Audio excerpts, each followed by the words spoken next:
বলছি দাদা, হ্যাঁ বলুন দাদা। আপনি কি করেন? আমি রোড কন্ট্রাক্টর। এখন কি করবেন? এখন রোডটাকে বানাবো। আপনার তো রোড বানানো হয়ে গেল, তারপরে তো আপনি বেকার।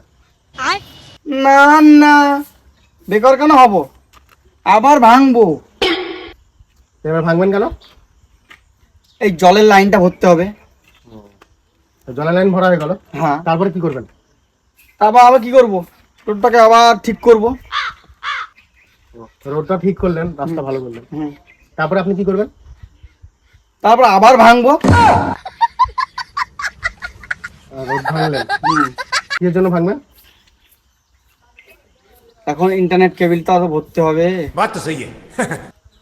ইন্টারনেট কেবল করতে হবে, হ্যাঁ, তারপর আপনি কি করবেন? তারপর আবার কি করব? আবার রোডটাকে বানিয়ে দেবো। এরকম করে